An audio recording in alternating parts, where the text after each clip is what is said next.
Hello बच्चों, कैसे हो आप सभी। उम्मीद करती हूँ आप सभी सुरक्षित होंगे, घरों पे होंगे, ठीक ठाक होंगे और पढ़ाई पर ध्यान दे रहे होंगे। जैसा कि आप जानते हो, हमने एक चैनल शुरू किया है लॉर्ड कृष्णा कोचिंग सेंटर के नाम से, जिस पर आपका प्यार बहुत सारा हमें मिल रहा है। आपको जैसा पता है, मैंने एक सीरीज शुरू की है बायोलॉजी पढ़ाने के लिए और आपको मैं पहला टॉपिक कंप्लीट करा चुकी हूँ, जिस पर आपने बहुत सारा प्यार मुझे दिया है। उम्मीद करती हूँ ऐसे ही मेरे साथ बने रहिएगा। तो शुरू करते हैं आज का दूसरा टॉपिक, जिसका नाम है पाचन तंत्र। देखो बच्चों, आप थोड़ा सा ना ऐसे ध्यान करके पढ़िएगा जैसे कि आप खुद के बारे में पढ़ रहे हो। यदि आप ऐसे पढ़ते हो तो आपको अच्छे से समझ में आएगा। मैं वादा करती हूँ आपको कंप्लीट टॉपिक क्लियर हो जाएगा। तो जैसे मैंने यहाँ पर लिखा है पाचन तंत्र यानी डाइजेस्टिव सिस्टम, तो यहाँ से हम जब शुरुआत करेंगे तो जीरो से लेकर के शुरू करेंगे। जीरो से मतलब कि पाचन क्या होता है, पाचन की क्रिया में डाइजेस्टिव जो डाइजेशन होता है इसकी क्रिया में कितने भाग होते हैं, क्या क्या होता है, वही सारी चीज हम पहले डिस्कस करेंगे, फिर आगे की तरफ बढ़ेंगे। देखो, सबसे पहला आपको पता होना चाहिए कि जो पाचन होता है, डाइजेशन होता है, इसमें 5 क्रियाएं होती हैं। कितनी क्रियाएं? 5 क्रियाएं होती हैं। सबसे पहली जो क्रिया है जिसका नाम है अंतर्ग्रहण। क्या नाम है? अंतर्ग्रहण, जिसे कहते हैं इंजेशन। क्या कहते हैं बच्चों? इंजेशन। इंजेशन का जो मतलब होता है, इसका इतना अर्थ है सिर्फ कि यदि आप भोजन को यानी जो फूड है उसको मुख में लेते हैं, भोजन को मुख में लेना, सिर्फ इतना यदि हम काम करते हैं, प्लेट में भोजन रखा हुआ है, फूड रखा हुआ है, उसको आपने मुख में लिया, तो इसी को हम क्या कहेंगे? इंजेशन। तो सबसे पहला क्वेश्चन बनेगा आपसे कि अंतर्ग्रहण क्या है, तो आपको बताना है कि भोजन को मुख में लेना क्या कहलाता है? अंतर्ग्रहण कहलाता है। क्लियर है? अंतर्ग्रहण के बाद में आपकी दूसरी जो क्रिया है उसका नाम है पाचन। क्या नाम है? पाचन। देखो बच्चों, पाचन जो होता है, डाइजेशन, इसकी यदि आपसे क्वेश्चन पूछे कि डाइजेशन की शुरुआत कहाँ से होती है, तो आपको बताना है कि शुरुआत तो होती है इसकी मुख से। कहाँ से होती है? मुख से। लेकिन यदि दूसरी तरह से क्वेश्चन बनता है कि डाइजेशन जो है, पाचन है, ये कंप्लीटली कहाँ पर होता है, तो आप बताओगे इसका जो छोटी आंत में होता है। क्लियर है? आपको 2 क्वेश्चन है, ये आपको याद रखना है। यदि शुरुआत पूछता है कि भोजन के पाचन की शुरुआत कहाँ से होती है, तो आपको मुख बताना है, माउथ बताना है। क्यों? क्योंकि मुख के अंदर जो लार पाया जाता है, उसके अंदर टाइलिन नामक एंजाइम पाया जाता है, जिसका कार्य होता है स्टार्च को पचाना। स्टार्च यानी मंड जो होता है, मंड हिंदी में कहेंगे, यानी स्टार्च जो मंड होता है, इसको पचाने का कार्य किसका होता है? तो आप बताओगे मुख में पाए जाने वाले लार का, टाइलिन एंजाइम का। और यदि क्वेश्चन दूसरी तरीके से बने कि स्मॉल इंटेस्टाइन जो होता है, इसके अंदर क्या होता है? इसका कंप्लीट जो डाइजेशन है वो प्रोसेस हो जाती है। तो 2 क्वेश्चन बनते हैं, आपको थोड़ा सा ध्यान रखना है। डाइजेशन के बाद में आपको याद रखना है कि तीसरी जो क्रिया होती है वो क्या होती है? उसे कहते हैं हम अवशोषण। अवशोषण। अवशोषण की यदि बात करें, अवशोषण मतलब एब्जॉर्प्शन। एब्जॉर्प्शन। एब्जॉर्प्शन क्या होता है? एब्जॉर्प्शन होता है पचे हुए भोजन का ब्लड में पहुंचना, रक्त में पहुंचना। क्या कहलाता है? तो आप बताओगे एब्जॉर्प्शन यानी अवशोषण कहलाता है। मतलब जो भोजन पचा हुआ है, यहाँ पर जो डाइजेशन हुआ है, उस पचे हुए भोजन का यानी फूड का कहाँ पहुंचना? तो ब्लड में यानी रक्त या रुधिर में पहुंचना क्या कहलाता है? तो आप बताओगे रुधिर में पहुंचना कहलाता है आपसे अवशोषण। तो अभी हमने 3 क्रियाएं पढ़ी हैं, एक बार रिवाइज करते हैं, फिर मैं रफ कर दूंगी, तब तक आप नोट भी कर लीजिएगा। सबसे पहला हमने पढ़ा कि डाइजेशन जो होती है, पाचन जो होता है, इसमें 5 क्रियाएं होती हैं, जिनमें से सबसे पहली आपको सीरीज में याद रखनी है। ये क्यों? क्योंकि देखो, यहां से तो क्वेश्चन बनेगा ही, रीजनिंग में भी इसका क्वेश्चन बनता है। आपसे 5 पॉइंट दे रखे होंगे इधर उधर करके, और आपसे पूछेगा कि सीरीज में लगाइए, ठीक से लगाइए इन्हें, तो उस समय आपको ये क्वेश्चन याद रहना है, ठीक है। तो सबसे पहला होता है अंतर्ग्रहण, मतलब भोजन को मुख में लेना क्या कहलाता है, अंतर्ग्रहण, इंजेशन कहलाता है। दूसरा होता है डाइजेशन। यदि आपसे क्वेश्चन पूछे कि शुरुआत कहाँ से होती है, तो आप बताओगे मुख से। मुख में जो लार पाया जाता है उसके अंदर क्या पाया जाता है, स्टार्च, और टाइलिन पाया जाता है, और मुख में ही जैसे ही स्टार्च जाता है तो इसका डाइजेशन शुरू हो जाता है। फिर यदि क्वेश्चन पूछता है कंप्लीट डाइजेशन कहाँ होता है, तो आपको बताना है स्मॉल इंटेस्टाइन यानी छोटे आंत। फिर आता है तीसरा प्रोसेस जिसका नाम है एब्जॉर्प्शन यानी अवशोषण। अवशोषण क्या होता है बच्चों, अवशोषण होता है पचे हुए भोजन का ब्लड में पहुंचना, रक्त के अंदर पहुंचना, क्या कहलाता है, तो आप बताओगे अवशोषण यानी एब्जॉर्प्शन। मैं उम्मीद करती हूँ यहाँ तक आपको कंप्लीट समझ में आया होगा। और यदि अगर हम बात करें तो चौथा जो आता है, चौथी जो क्रिया आती है उसका नाम है स्वांगीकरण। स्वांगीकरण क्या होता है, स्वांगीकरण के बारे में भी आपको पता होना चाहिए। स्वांगीकरण को इंग्लिश में कहा जाता है एसिमिलेशन। तो अभी हम कर रहे हैं स्वांगीकरण के बारे में, इंग्लिश में कहेंगे एसिमिलेशन। अच्छा, स्वांगीकरण को समझने से पहले आप मुझे ये बताइए कि अभी हमने पढ़ा था ऑब्जर्प्शन यानी अवशोषण। अवशोषण क्या था, अवशोषण था जो पचा हुआ भोजन होता है उसका रक्त में पहुंचना। अब ब्लड में पहुंच गया है, तो यहाँ पर जब स्वांगीकरण की बात करते हैं तो हमें पता चलता है कि स्वांगीकरण क्या होता है, जो रक्त है या फिर रक्त नहीं तो जो भोजन पचा हुआ है, भोजन कौन सा पचा हुआ, इसका शरीर के उपयोग में आना, उपयोग में आना क्या कहलाता है, तो आप बताओगे स्वांगीकरण कहलाता है। मतलब वहां क्या हो रहा था, वहां हो रहा था कि भोजन का जो एब्जॉर्प्शन में हुआ था कि रक्त तक पहुंच गया था। अब क्या है, वही जो ब्लड है या फिर कहें बचा हुआ जो भोजन है वो किसके काम में लाया जाएगा, तो शरीर के उपयोग में लिया जाएगा, और इसी को क्या कहेंगे, स्वांगीकरण कहेंगे, ठीक है। यदि हम बात करें, ये चौथा था, अगर पांचवी क्रिया की बात करें तो पांचवा होता है मल परित्याग। मल परित्याग, मल परित्याग मतलब डिफेकेशन, क्या हो जाएगा, डिफेकेशन। डिफेकेशन की यदि हम बात करें तो डिफेकेशन क्या होता है, तो आपको बताना है कि डिफेकेशन आप जानते ही हो, मल परित्याग, परित्याग मतलब छोड़ना। तो जैसे ही कंप्लीट पाचन हुआ उसका ऑब्जर्प्शन भी हो गया और ब्लड जो है भोजन पचा हुआ जो है हमारे शरीर के काम में भी आ गया, तो क्या होगा, जो वेस्टेज बचेगा उसे हम बाहर निकाल देंगे, किसके द्वारा, गुदा यानी एनस के द्वारा हम इसको बाहर निकाल देते हैं, और इसी को कहते हैं मल परित्याग या डिफिकेशन। क्लियर है, मुझे उम्मीद है आपसे यहाँ तक क्लियर हो चुका होगा। आगे हम करते हैं, देखो 5 क्रियाएं हम पढ़ चुके हैं, ये मोस्ट इंपोर्टेंट है, यहाँ से आपसे डायरेक्ट भी क्वेश्चन बन सकता है या फिर रीजनिंग में भी क्वेश्चन यहाँ से आ जाता है।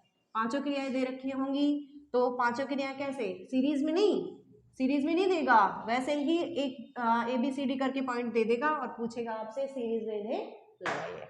देखो यदि अब हम आगे बढ़ेंगे तो आगे बढ़ने से सबसे पहला जो क्वेश्चन बनेगा आपसे कि भोजन के पाचन की शुरुआत कहाँ से होती है, तो आपको बताना है मुख से होती है। कहाँ से, मुख से क्या होता है, पाचन की शुरुआत होती है। अब बात आती है, जैसे ही ऐसे समझो आप ना खाना मुंह में लिया, और खाना मुंह में लेना क्या कहलाता है, क्या, अंतर्ग्रहण यानी इंजेशन। अब खाना मुख में जाते ही उसमें मिलता है लार, तो सबसे पहला हम किसे पढ़ेंगे, हम पढ़ेंगे लार को, सलाइवा। सलाइवा का सबसे पहला क्वेश्चन बनेगा कि लार जो होता है इसका पीएच क्या होता है। अब सबसे पहली बात, कुछ बच्चों को पीएच का नहीं पता होगा, आपको याद रखना है पीएच का जो फुल फॉर्म होता है P4 होता है पावर ऑफ और H4 होता है हाइड्रोजन, मतलब पावर ऑफ हाइड्रोजन, हाइड्रोजन की क्या शक्ति या पोटेंशियल ऑफ हाइड्रोजन। तो यदि हम बात करें इसमें क्या होता है, पीएच स्केल होता है। पीएच स्केल में क्या होता है, 1 से शुरू होकर के 14 तक आपके पास क्या होते हैं, नंबरिंग ऐसे डली हुई होती है। बीच में क्या आएगा, तो 7 आएगा, और नीचे 7 से ऐसे ही बढ़ करके 8, 9, 10, 11 ऐसे करके यहाँ 14 होगा। यदि किसी भी लिक्विड का, किसी भी पदार्थ का यदि 7 से कम होता है पीएच, तो उसका मतलब है वो क्या है, एसिड है, यानी अम्ल है, और उसे कहेंगे हम एसिड या फिर अम्लीय। और याद रखना है आपको कि यदि 7 से अधिक है किसी भी चीज का, किसी भी पदार्थ का पीएच, तो आपको समझना है वो क्या है, बेस है, मतलब क्षार है।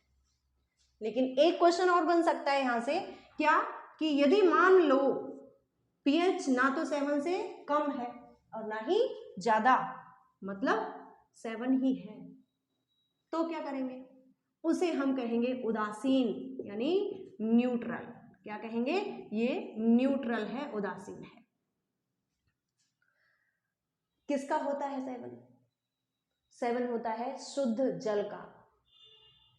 शुद्ध जल पूछे आपसे या वर्षा का जल पूछे, आपसे डायरेक्ट क्वेश्चन बनेगा वर्षा के जल का कितना पीएच होता है, आपको क्या बताना है, 7 होता है। शुद्ध जल का पीएच बताइए तो भी क्या बताओगे, 7 बताना है। क्लियर है। तो हमने क्या जाना, हमने पीएच स्केल के बारे में बताना। पीएच स्केल का एक क्वेश्चन और बनता है, पीएच स्केल की खोज किसने की, तो आप बताओगे इसकी जो खोज की थी वो की थी सोरेनसन ने। किसने, सोरेनसन। डायरेक्ट क्वेश्चन बनेगा, यहां से कोई सोचने वाली बात है ही नहीं, सीधा क्वेश्चन बनेगा। पीएच पैमाना जो है होता है, स्केल होता है, इसकी खोज किसने की, तो वैज्ञानिक का नाम है सोरेनसन। क्या नाम है, सोरेनसन। अब बात करते हैं कि इसका पीएच कितना है लार का। तो लार के आपको यदि आपसे क्वेश्चन डायरेक्ट पूछता है कि लार का पीएच बताइए, तो आपको बताना है 7.4। 7.4। लेकिन यदि आपसे क्वेश्चन पूछता है कि खाली पेट, खाली पेट, खाली पेट मतलब भोजन ग्रहण करने से पहले, भोजन करने से पहले पीएच बताइए, तो आप बताओगे 7.8 होता है, 7.8 होता है। और यदि आपसे पूछता है कि भोजन ग्रहण करने के बाद में, करने के बाद में पीएच बताइए, तो आपको क्या बताना है, 6.8। 3 क्वेश्चन बने हैं यहां से। 3 क्वेश्चन मतलब देखो, सबसे पहला क्वेश्चन कि लार का पीएच डायरेक्ट पूछा है, आप बताओगे 7.4। खाली पेट या भोजन करने से पहले कितना पीएच होता है, तो आप बताओगे 7.8। और भोजन ग्रहण करने के बाद पीएच कितना होता है, 6.8। ये 3 चीजें आपको क्लियर हैं। यदि क्लियर है तो मैं आगे की ओर बढ़ती हूँ, यदि क्लियर नहीं है तो फिर से बताती हूँ। क्लियर है, ठीक है, तो मैं रख कर देती हूँ, आगे करते हैं हम। आगे आपसे क्वेश्चन पूछे जाएगा कि इस लार का कार्य क्या है। देखो, लार के 2 कार्य हैं। 2 कैसे, मेन 2 हैं, बाकी इसके बहुत सारे कार्य होते हैं। यदि आपसे क्वेश्चन ऐसे पूछता है कि लार के अंदर कौन कौन से एंजाइम पाए जाते हैं, लार में एंजाइम कौन कौन से पाए जाते हैं, तो सबसे पहला मोस्ट इंपोर्टेंट जो कि सबसे ज्यादा पूछा जाता है, जिसका नाम है टाइलिन। 1 minute, ptyalin. ये टाइलिन जो है ये क्या करता है, ये स्टार्च का पाचन करता है, मतलब मंड को पचाता है। किस में बदल देता है, आपसे क्वेश्चन पूछा जाएगा किस में बदल देगा ये टाइलिन, और एक और एंजाइम होता है जिसका नाम है एमाइलेज। एमाइलेज का मुख्य रूप से कार्य क्या है, ये स्टार्च को पचाएगा और पचा के किस में चेंज कर देगा, तो आप बताओगे ये माल्टेज में चेंज कर देता है। किसमें, माल्टेज में। ये तो हमने इसका पढ़ा। लेकिन आपसे एक क्वेश्चन और पूछा जाएगा कि लार के अंदर और कौन सा एंजाइम पाया जाता है जिसका कार्य होता है हानिकारक जीवाणुओं को नष्ट करना। तो आपसे यदि ऐसे करके पूछा जाए तो आप बताओगे लाइसोजैम। लाइसोजैम। देखो बच्चों, लाइसोजैम जो एंजाइम है ये आपको कहाँ कहाँ ध्यान रखना है। आपको सबसे पहला याद रखना है कि ये लार के अंदर पाया जाता है। इसका यदि कार्य पूछे आपसे कि लाइसोजैम का कार्य बताइए तो आप बताओगे मुख्य कार्य है इसका हानिकारक जीवाणुओं को नष्ट करना। नष्ट करना मतलब जितने भी हार्मफुल बैक्टीरियाज होते हैं, जितने भी हार्मफुल बैक्टीरियाज होते हैं, इन सभी को ये क्या करता है, नष्ट कर देता है मुख में ही। और कहाँ कहाँ पूछा जा सकता है आपसे, 3-4 जगह आएगा लाइसोजैम कहाँ कहाँ पाया जाता है। तो अभी हमने पढ़ा कि कहाँ पाया जाएगा, पहला लार के अंदर। दूसरी जगह आपको कहाँ पढ़ना है कि लाइसोजैम जो एंजाइम है ये कहाँ और पाया जाता है, तो ये आंसू में भी कौन सा पाया जाता है, लाइसोजैम। और यदि आपसे पूछे कि दूध में भी कौन सा एंजाइम पाया जाता है तो आप बताओगे लाइसोजैम पाया जाता है। और यदि आपसे पूछे कि किसके दूध में सर्वाधिक होता है ये सबसे अधिक, तो आप बताओगे माँ के दूध में। माँ के दूध में। देखो, आपने कभी ध्यान दिया है जब बच्चा होता है तो डॉक्टर्स कहते हैं, देखो हंसिए मत बच्चों, ये एक चीज है ना, सब नहीं बताएंगे आपको, शायद क्वेश्चन बन जाए आपको यहाँ से, तो हंसने वाली बात नहीं है, हंसिए मत, है ना। पता नहीं ये दीपक क्या कहता रहता है, मैडम समझ में आ रहा है, जहां नहीं आता है वहां डायलॉग मारता है। तो आपको याद रखना है कि लाइसोजैम सबसे पहला लार के अंदर, आंसू के अंदर, दूध के अंदर, और दूध में सबसे अधिक पूछे क्योंकि दूध देखो भैंस का होता है, बकरी का होता है, गाय का होता है, माँ का भी होता है, तो सबसे अधिक किसके, माँ के दूध के अंदर। आपको जैसा कि पता है जब बच्चा होता है तो डॉक्टर्स कहते हैं कि कम से कम 6 महीने तक बच्चे को सिर्फ माँ का दूध देना है, पानी तक भी नहीं देना है। अच्छा, चोट वगैरह लग जाए, उसको बीमार हो जाए, उस टाइम उसको दवाई दिलवाई जाती है। अब पहले जमाने थे ना, उसमें दवाई नहीं दिलवाते थे, ऐसे ही बच्चा ठीक हो जाता था। बच्चे को चोट लग गई, बच्चा खुद से ठीक हो गया। क्यों? क्योंकि माँ के दूध के अंदर लाइसोजैम है, वो क्या करता है, वो चोट को ठीक कर देता है। और एक क्वेश्चन यहाँ से बनता भी है, एसएससी ने पूछा है क्वेश्चन, क्या आपसे क्वेश्चन पूछा जाएगा कि लार कहाँ है, मुख में, और मुख में और क्या पाया जाता है, जीभ भी होती है। आपने ध्यान दिया हो तो यदि आपके हाथ पर और जीभ में एक टाइम ही चोट लगी हुई हो तो जल्दी कौन सी चोट ठीक होगी, जीभ की, है ना। क्यों? क्योंकि लाइसोजैम काम करेगा। यदि क्वेश्चन बनता है आपसे कि शरीर की अन्य चोटों के बराबर यदि जीभ की चोट को हम देखें तो कौन सी चोट ठीक जल्दी होगी, जीभ की। क्यों? लाइसोजैम की वजह से। क्लियर है? तो यहां से ये क्वेश्चन बन सकता है। देखो, लाइसोजैम हमने पढ़ा यहाँ दूध में और आंसू में और सबसे अधिक माँ के दूध में। क्लियर है? आगे यदि आपसे क्वेश्चन पूछे कि जो लार है ये कितना हमारे शरीर से स्रावित होता है, तो अप्रोक्स में देखें तो 1 से 1.5 लीटर प्रतिदिन क्या निकलता है, हमारे मुख से लार निकलता है। लेकिन पेपर में 1 और 1.5 दोनों ही हैं। पहला ऑप्शन है 1 लीटर, दूसरा है 1.5 लीटर, तीसरा है 2 लीटर, चौथा है 2.5 लीटर। तो ऑप्शन कौन सा लगाओगे आप लगाओगे 1.5 लीटर। क्लियर है? मेरे ख्याल से आपको यहाँ तक क्लियर हो गया होगा। आगे यदि हम बात करते हैं तो यहाँ क्या हुआ, हमने खाने को मुख में लिया और मुख में क्या मिल चुका है, लार, और लार में हमने पढ़े कि टाइलिन पाया जाता है जिसका कार्य होता है स्टार्च को पचाना। और यहाँ से 2-3 क्वेश्चन तो आर्मी के फेवरेट है। आर्मी में क्वेश्चन जो पूछे जाते हैं वो सबसे ज्यादा पूछा जाता है मुख से कि भोजन में जो स्टार्च पाया जाता है उसका पाचन कौन करता है, आप बताओगे टाइलिन करता है। हानिकारक जीवाणुओं को कौन नष्ट करता है? आप बताओगे लाइसोजाइम करता है। लाइसोजाइम सबसे अधिक किस में होता है? आप बताओगे माँ के दूध में होता है। लार का पीएच कितना है? 7.4 है। लार के साथ साथ में आपको दो चीजों का पीएच और याद रखना है। क्यों? क्योंकि पीएच भी हम याद करेंगे, लेकिन अभी कर लेते हैं जब सेम सेम है। तो यदि लार का पूछे, रक्त का पूछे या फिर आंसू, इन तीनों का पीएच एक ही होता है। कितना? आप बताओगे 7.4। और आप इसको ना ट्रिक से याद कर सकते हो। ट्रिक नहीं कहते हैं हम, लॉजिक कहते हैं इसको। कैसे? देखो, लार अपने मुंह में है तो क्या है? सच्ची है। तो इसके लिए हमने एक वर्ड बना दिया सच्चा। लार सच्चा, रक्त कैसा? सच्चा। झगड़ा हो जाता है तुम दोनों में, फ्रेंड्स में, तो हम भी देखेंगे तुम अपने बाप का सच्चा है नहीं है, कहते ना तेरा रक्त सच्चा है नहीं है। और आंसू दो तरह के निकालते हैं बच्चे, एक झूठे होते हैं और एक ना सच्चे होते हैं। तो आंसू भी कैसे निकालने हैं? सच्चे, झूठे नहीं रोने। तो तीन चीजें हो गई, लार सच्चा, रक्त सच्चा और आंसू भी सच्चे।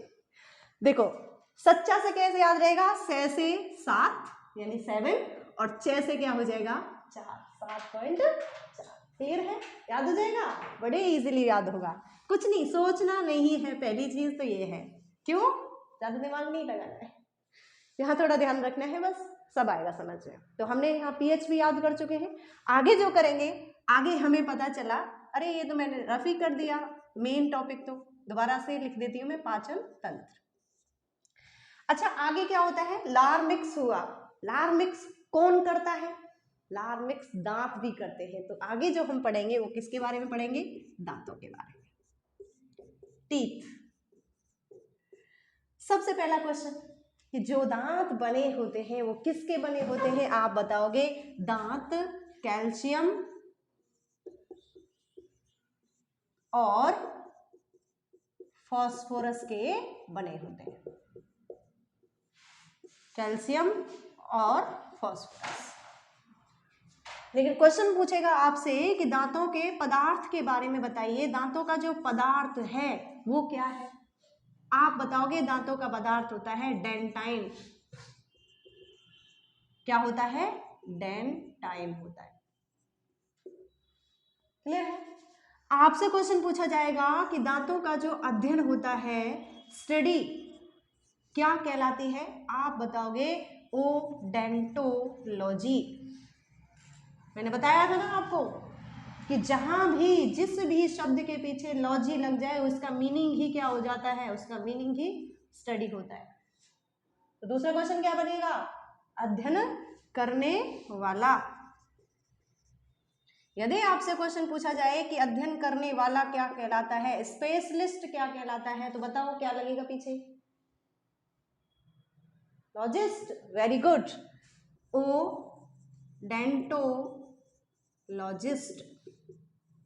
तो 3 क्वेश्चन में पदार्थ का नाम बताइए, डेंटाइन बताओगे। अध्ययन क्या कहलाता है दांतों का, तो बताओगे क्या? ओडेंटोलॉजी। अध्ययन करने वाला यानी स्पेशलिस्ट क्या कहलाएगा? ओडेंटोलॉजिस्ट।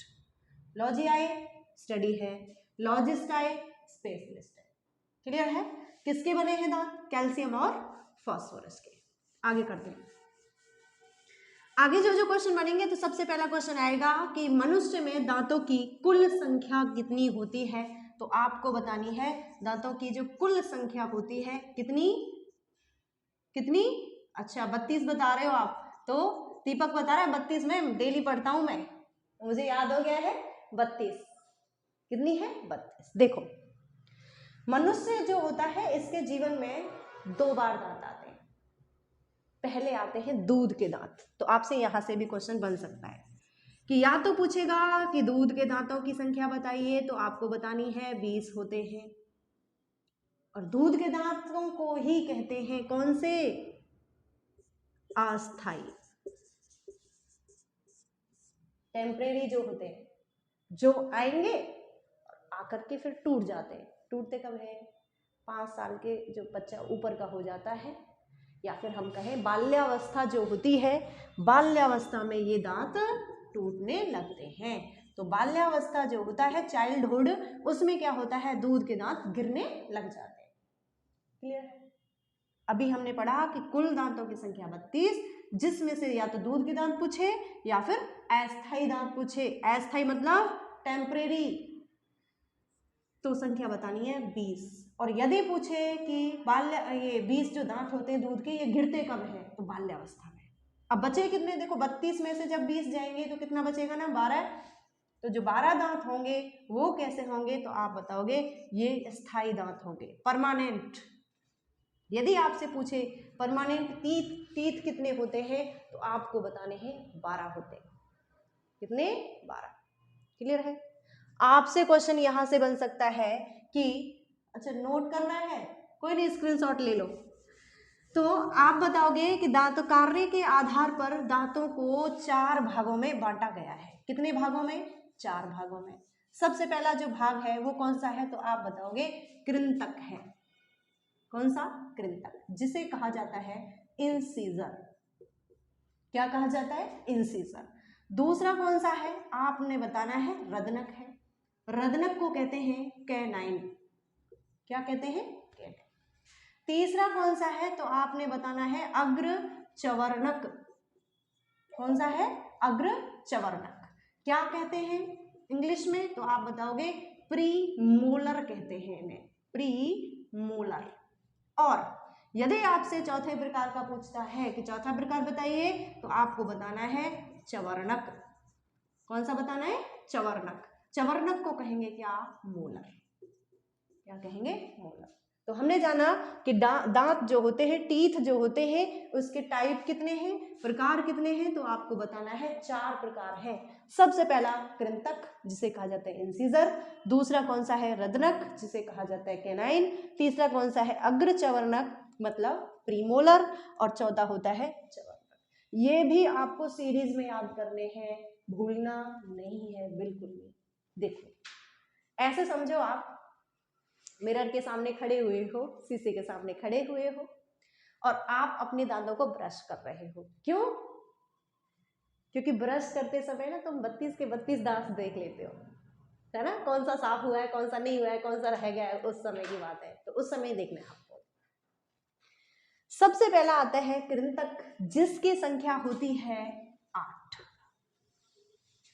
ये कैसे होते हैं आपको बताना है, चपटे होते हैं। इधर नहीं लिखते हो, उधर दिखेगा नहीं आपको, इधर लिख देती हूँ मैं। सबसे पहला यहां लिख लेती हूँ कृंतक। कृंतक यानी इंसीजर। देखो, जो ऊपर के या फिर कहें नीचे के 2 जगह दांत होते हैं, ऊपर के 4 और नीचे के 4, इसी को हम क्या कहते हैं? कृंतक। जो बिल्कुल सामने होते हैं, जिनकी संख्या कितनी है? 8। कितनी बतानी है आपको? 8 सामने होते हैं। तो जब हम स्माइल करते हैं तो ये दिखने लग जाते हैं, तो इस वजह से इन्हें क्या कहेंगे? हम कहेंगे इन्हें स्माइली टीथ। तो आपसे क्वेश्चन डायरेक्ट पूछेगा कि स्माइली टीथ के नाम से बताइए किसको जाना जाता है। ऑप्शन 4 ये रहेंगे। तो आपको कौन सा ऑप्शन लगाना है? आपको ऑप्शन लगाना है कृंतक। क्लियर है? अच्छा, इसका कार्य क्या होता है? तो आपको यदि क्वेश्चन पूछे कि कार्य क्या होता है कृंतक का, इंसीजर का कार्य बताइए, तो इनका कार्य होता है खाने को बाइट करना या खाने को काटना। जब आप खाने को काटते हैं तो उस समय आपके जो दांत कार्य करते हैं, कौन से करते हैं? कृंतक करते हैं, इंसीजर करते हैं। क्लियर है? 3 पॉइंट याद रखने, बस, ज्यादा नहीं है। सबसे पहले संख्या पूछे तो 8 है। आपसे पूछे स्माइली टीथ के नाम से किसे जाना जाता है? इंसीजर बताने, कृंतक बताना है। आपसे पूछे कि इसका कार्य बताइए, तो आप कार्य बताओगे खाने को बाइट करना यानी काटना। क्लियर है? दूसरा जो आता है, दूसरा आता है आपका रदनक यानी कैनाइन। यदि आपसे कैनाइन के बारे में क्वेश्चन बनेगा तो कैसे कैसे बनेंगे क्वेश्चन? तो सबसे पहला क्वेश्चन कि ये सबसे तेज दांत होते हैं, ये आपको याद रखना है।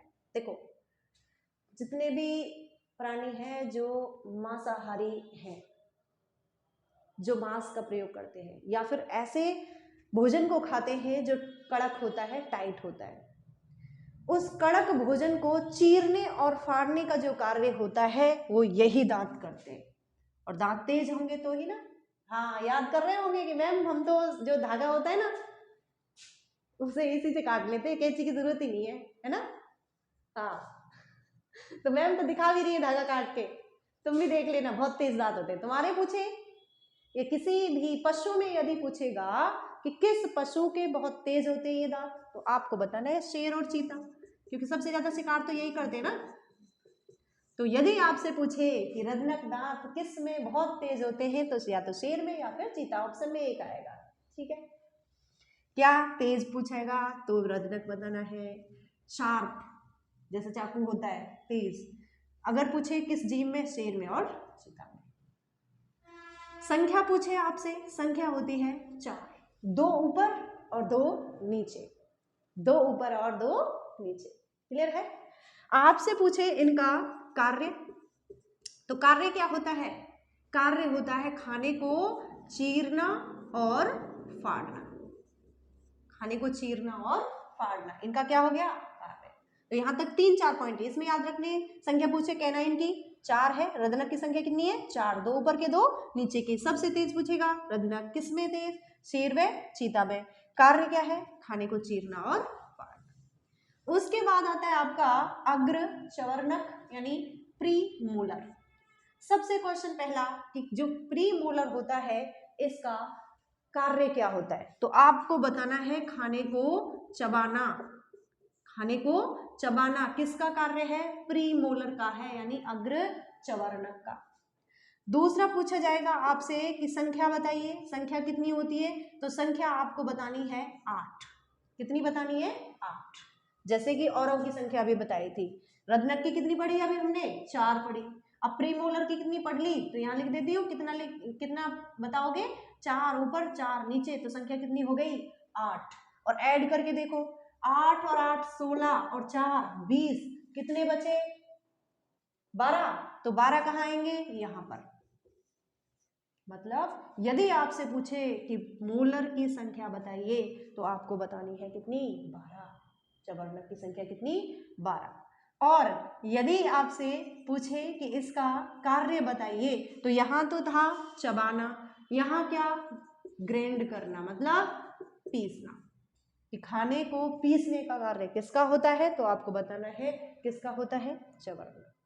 लेकिन 2-3 क्वेश्चन और याद रखने हैं आपको। क्या, सबसे पहला क्वेश्चन कि अकल डाढ़ जो होती है जो कि अवशेषी अंगों में आती है। अवशेषी अंग मतलब जो वेस्टिजियल ऑर्गन होते हैं जिनका हमारे शरीर में कोई कार्य नहीं होता है, वो होते हैं हमारे वेस्टिजियल ऑर्गन। उन्हीं में क्या आता है, अकल डाढ़ आती है, अकल दाढ़ आती है। तो आपसे पूछा जाएगा अकल दाढ़ आने का समय, तो आपको बताना है लगभग 17 से 25 वर्ष की जो उम्र होती है, ये क्या होती है अकल दाढ़ आने का समय होता है। एक क्वेश्चन और, लास्ट क्वेश्चन है, परेशान मत होइए।